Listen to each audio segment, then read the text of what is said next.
Kaleshwaram commission విచారణ కొనసాగుతుంది. ఇవాళ కమిషన్ ముందుకు ఏజెన్సీ సంస్థలు హాజరు కాబోతున్నాయి.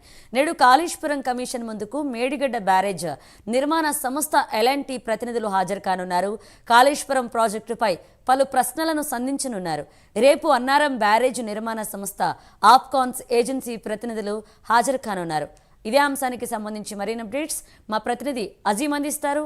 అజీం, కాళేశ్వరం కమిషన్ విచారణ వేగం చేసిందని చెప్పుకోవచ్చు. మనం చూసినట్టయితే మంగళవారం నుంచి కూడా ఏదైతే విచారణ కంటిన్యూగా కొనసాగుతుంది. అయితే మంగళవారం ఫైనాన్స్ సెక్రటరీ అయినటువంటి కె రామకృష్ణారావుని విచారణ చేసింది. దాని తర్వాత వి ప్రకాష్ బీఆర్ఎస్ నేత ఏదైతే water resources development corporation chairman గా ఉన్నారు, సో అతను కూడా విచారణ చేసిన నేపథ్యంలో నిన్నటి నుంచి ఏదైతే 3 రోజుల పాటు ఈ కాళేశ్వరం ప్రాజెక్టు సంబంధించినటువంటి 3 బ్యారేజ్ల నిర్మాణానికి సంబంధించినటువంటి ప్రతినిధులను ఏదైతే విచారణ చేపడుతుంది. నిన్న ఏదైతే నవయుగ ప్రతినిధులకు సంబంధించినటువంటి వారిని కాళేశ్వరం కమిషన్ ఏదైతే ప్రశ్నించింది, ఈ రోజు ఏదైతే మేడిగడ్డ బ్యారేజ్ కి సంబంధించినటువంటి ఎల్ఎన్టీ కంపెనీ ప్రతినిధులను కూడా ఈ రోజు ఏదైతే కాళేశ్వరం కమిషన్ విచారణ చేయనుంది. రేపు ఏదైతే అన్నారం సంబంధించిన బ్యారేజ్ ప్రతినిధులను కూడా విచారించింది. మనం చూసినట్టయితే ఈ విచారణలో కమిషన్ చాలా దూకుగానే నడుస్తుందని చెప్పుకోవచ్చు. అయితే ముఖ్యంగా క్రాస్ ఎగ్జామినేషన్ అని చెప్పుకోవాలి. ఇప్పటికే 102 విట్నెస్లను ఈ కమిషన్ ఇప్పటికే విచారించింది. ఈ నేపథ్యంలో వారు గతంలో ఏదైతే ఇచ్చినటువంటి స్టేట్మెంట్ కావచ్చు, అఫిడేవిట్స్ కావచ్చు, అఫిడేవిట్స్ సంబంధించిన దాంట్లో ఉన్నటువంటి కొన్ని డౌట్స్ ఏవైతే ఉన్నాయో ఆ డౌట్స్ సంబంధించిన అంశాలపైన ఏదైతే కమిషన్ ముఖ్యంగా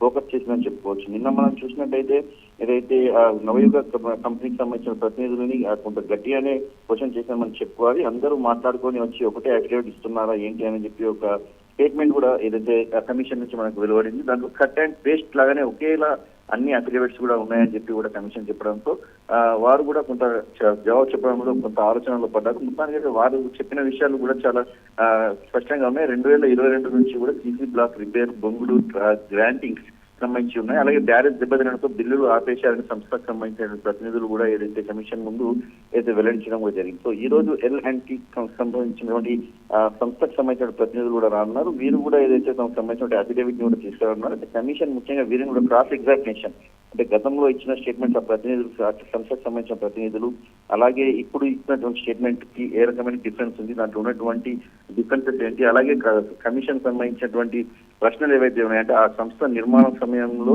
అప్పుడున్నటువంటి డిజైన్ ప్లానింగ్ ఏంటి, అప్పుడున్నటువంటి కాస్ట్ ఆఫ్ ఎస్టిమేషన్ ఏంటి, దానికి సంబంధించినటువంటి మెయింటెనెన్స్ ఏంటి, ఇవన్నీ కూడా సంబంధించి అడగనుంది. ప్రభుత్వం ఎప్పుడు ఏ రకమైనటువంటి మీకు ఏదైతే సమస్య బ్యారేజ్ సంబంధించినటువంటి డిజైన్ ప్లాన్ ఇచ్చింది, ఎప్పుడు జీవో ఇచ్చింది, ఇలాంటి అనేక అంశాలను కూడా కమిషన్ ఏదైతే ఆ సంస్థ ప్రతినిధుల మీద కూడా ఉంచనుంది. సో కమిషన్ అయితే తన విచారణ వేగవంతం చేసిందని చెప్పుకోవచ్చు. ఒకవైపు విచారణ చేస్తూనే మరోవైపు నివేదికను కూడా సిద్ధం చేస్తుంది. ఎందుకంటే కమిషన్ ఇప్పటికే మార్చి నెలలోపు కూడా ఏదైతే ఈ విచారణకు సంబంధించినటువంటి పూర్తి నివేదికను ప్రభుత్వానికి అందించాలని చెప్పి కూడా భావిస్తున్నట్టు కూడా మనకు తెలుస్తుంది. సో ఈ నేపథ్యంలో ఈ రోజు 4వ రోజు కూడా వరుసగా కమిషన్ ఉదయం 11 గంటలకు ఏదైతే బీఆర్కే భవన్ లో కమిషన్ ఆఫీస్ విచారణ కొనసాగించింది. మరి ఈ రోజు కమిషన్ ముందు హాజరు కానటువంటి ఎల్ఎన్టీ ప్రతినిధులు ఎలాంటి సమాధానాలు చెప్తారు, ఎలాంటి ప్రశ్నలు కమిషన్ అడుగుతుంది అనేది మాత్రం రేపు చూడాల్సి ఉంటుంది. సో ఓవరాల్ గా కమిషన్ తన వేగాన్ని అదే ఈ కాళేశ్వరం ప్రాజెక్ట్ నిర్మాణం జరిగిన అవకతవకలు, అవినీతిపై అయితే తన విచారణ వేగవంతం చేసిందైతే మనం చెప్పుకోవచ్చు. Manisha, thank you.